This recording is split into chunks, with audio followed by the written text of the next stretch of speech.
Well, thank you very much. Before we begin, I'm pleased to announce that I've just signed a proclamation officially designating tomorrow, May 8th, as a Victory Day for World War II, commemorating the 80th anniversary of America's victory in the Second World War. All over the globe, our World War II allies are celebrating this week, but the United States has never joined in with the proper celebration of our own, and the victory was mostly accomplished because of us. Whether you like it or not, we came into that war and we won that war, and we had a lot of help from a lot of great people, a lot of great allies. But I think there would be nobody that would say that we were not the dominant force in that war, and we don't celebrate it. And I think that's a great disservice to the people that lost their lives and people that fought so hard in winning World War II, and also a separate Victory Day for World War I, and we're going to be doing that too. It was American tanks and ships and trucks and airplanes and service members that vanquished the enemy 80 years ago this week. Without America, the liberation would never have happened. And so we have to pay tribute and homage to those people that gave us victory. And we did something else that people don't talk about. We rebuilt the world. All of these countries that were destroyed, we helped them rebuild. And that's something that, for the most part, others did not do. So with this proclamation, we are hereby honoring the incredible sacrifice and heroism of millions of Americans who served in World War II, along with the unprecedented mobilization, home front that helped deliver this great triumph. All Americans should take pride in what these incredible patriots have achieved. So I just want to say happy Victory Day to all. So we are celebrating every year now. I can guarantee for 4 years, but I think after that we're going to have 2 Victory Days, World War I and World War II. This is World War II Victory Day. In the future, we're going to have a major celebration of each day. We're not going to have days off because we don't have enough days in the year. We have too many celebrations already. But we're going to have Victory Day and for World War I, World War II. And without us, those wars would not have been won. I think we can say that, would not have been won. And I think it's time that the United States starts taking credit for their achievements. And I really believe it's a shame. You know, I was watching for the last week, and I noticed France, I noticed other countries all getting ready for Victory Day. And I said, that's sort of strange, because David just added something. He said, we also rebuilt the world. And I didn't have that, and I should have that. That was a big factor. But I noticed all of the countries, Russia, having a big day tomorrow. And by the way, they lost millions of people, and they were absolutely a major factor.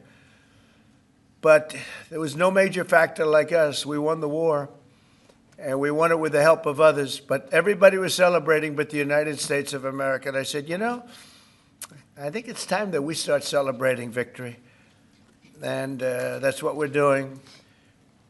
So now for the reason that we're here, but I asked David, would it be appropriate if I did that? He said, absolutely. That's a big thing that we're doing on your swearing in, very big thing.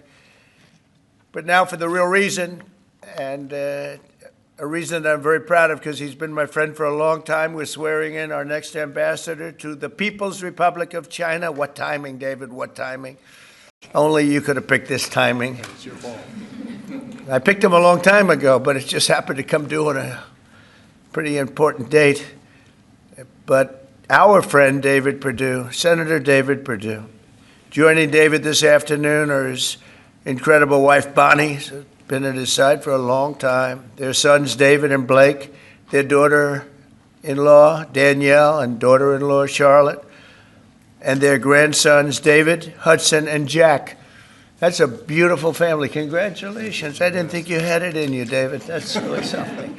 That's pretty amazing. Look at that. Our new ambassador brings to this position a lifetime of experience at the highest levels of business and politics, and he is at the highest level. Over 4 decades in business, he rose to lead several major American corporations, including as the president and CEO of the footwear giant Reebok, where he did very well. He did a great job.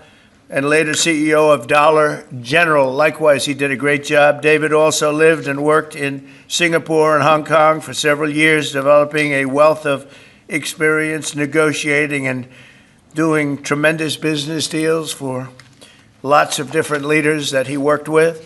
Following his tremendous business success as an executive, David stepped forward to serve American government, and as we all know, in 2014, he was elected United States Senate in Georgia, and he was very popular, very respected from day one. He served on the Senate Foreign Relations Committee and was a tremendous partner to our administration during my first term.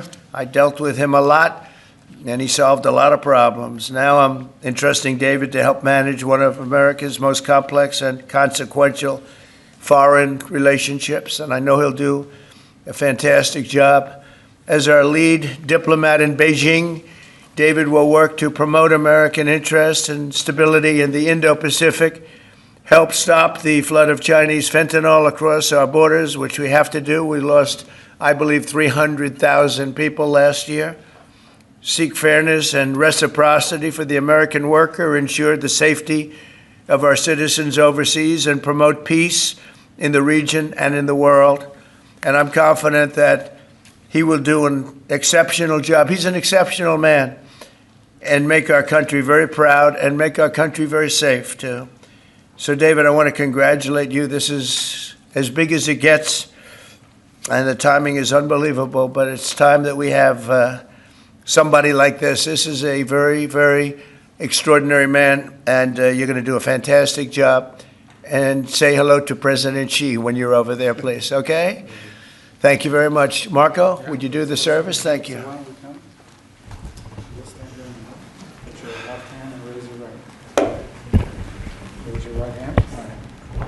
I state your name. I, David Perdue, Do solemnly swear do solemnly swear that I will support and defend that I will support and defend the Constitution of the United States the Constitution of the United States against all enemies, against all enemies, foreign and domestic, foreign and domestic, that I will bear true faith that I will bear true faith and allegiance and allegiance to the same, to the same, that I take this obligation freely that I take this obligation freely without any mental reservation without any mental reservation or purpose of evasion, or purpose of evasion, and that I will well and that I will well and faithfully discharge and faithfully discharge the duties of the the office duties of the office on which I am about to enter. on which I'm about to enter. So help me God. So help me God. Congratulations. Thank you. Mr. Mayor.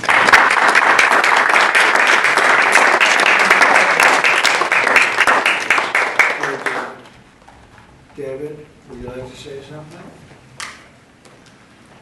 Mr. President, I'm humbled to be in this office today. I love what you've done with this office. I like the Declaration of Independence. Yeah. I want the world to know that I know this man personally. He loves this country, and I am glad to be your man in China. Thank you. Thank you, David. I think just for the sake of formality, here we go, David. Come on up. Come on up here, Bonnie. That's what it's all about, right? And now we send you on your way. Lots of luck. Yes, sir. We're right behind you, David. Look forward to seeing you over there, sir. Okay, have a good time. God bless Thank you. you. Congratulations, everybody. Congratulations. Any questions, please? Mr. President, the Treasury Secretary just told lawmakers that a tariff exemption for certain baby items like car seats is under consideration. Will you exempt some products that families rely on? I don't know. I'll think about it. I don't know. I really don't. I want to make it nice and simple. I'm not looking to have so many exemptions that nobody knows what's doing. We have to make it very simple, but I'll take a look at it. Yep. Mr. President, there are rumblings in Washington that some House Republican moderates are opposed to defunding Planned Parenthood in this year's reconciliation package. What do you say to those members, and are you supportive of? Well, I don't know yet. I have to see, because you're just telling me that for the first time. we'll work something out. Mr. President, what are you hoping that your representatives will get out of the talks in Switzerland on China? And secondly, what does China need to do on fentanyl specifically? What do you want to see them do? Well, they have to stop fentanyl from coming in. That'll be a very big part. And I had that understanding with President Xi before I left last time, and we had a deal, and he would have honored the deal. But when Biden came in, of course, nothing ever happened with him. He didn't know what the hell he was doing. But that would have saved a lot of lives. That election cost us a lot of lives and a lot of heartache. The fact that we went through 4 years of misery, and you look at what's coming through the border, and the job of getting murderers out of our country. So many bad things happened. The wars. You wouldn't have October 7th. You wouldn't have Russia fighting with Ukraine. You wouldn't have had that disaster in Afghanistan. You wouldn't have had inflation. All these things would have not taken place. So sad to see what happened. Any other questions? Are your administration sending migrants to Libya? I don't know. You'll have to ask Homeland Security, please. Would you support sending migrants? Would you support President sending Vance migrants to said Libya? Russia was asking for too much to end the war. Given that, do you still have confidence that... When did he say that?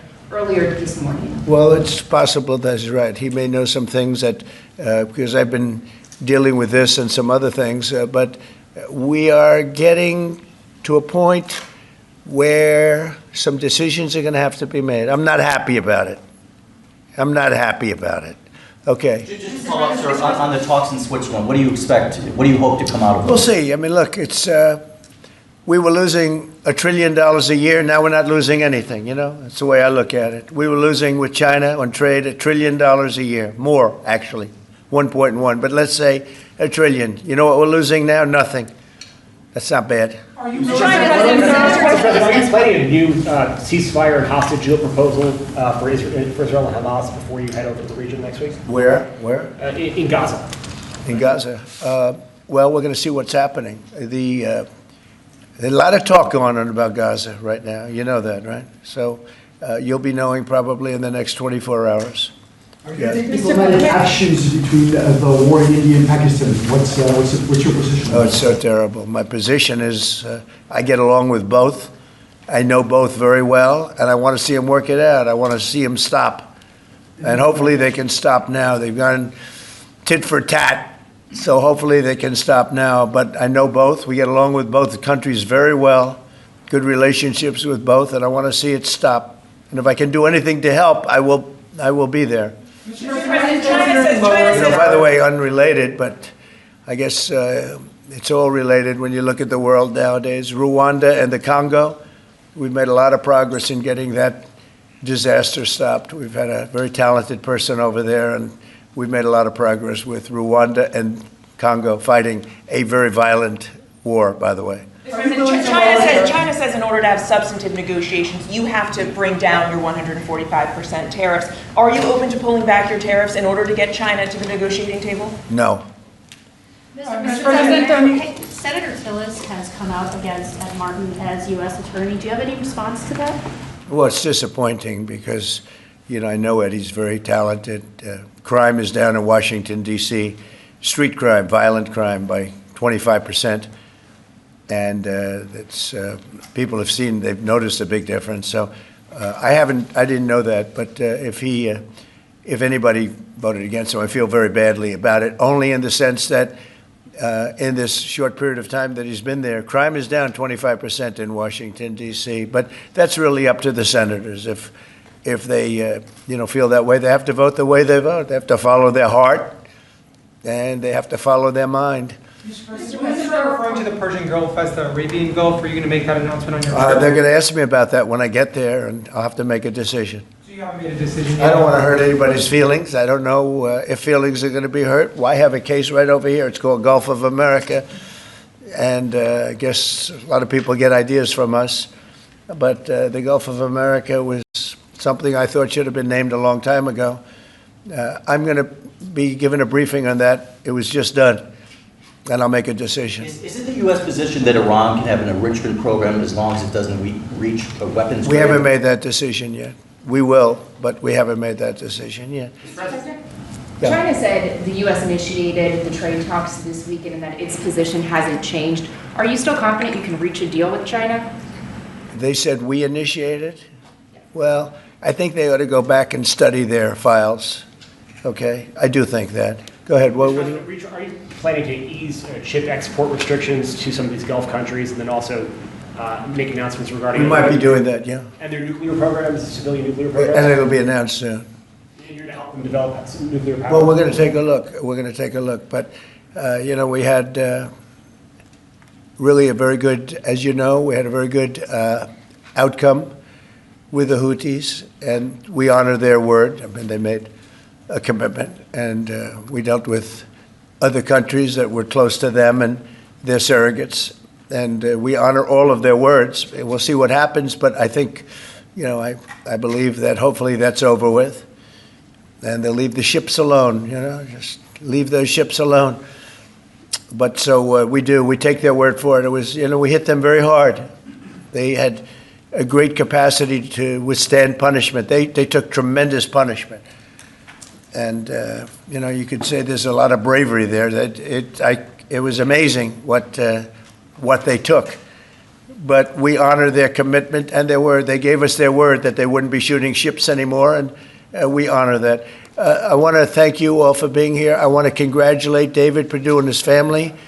He's going to be really an incredible ambassador to China. I have no doubt about it. And we're going to work together very closely. Thank you all very much. Thank you. Thank you, David. Right out, everybody.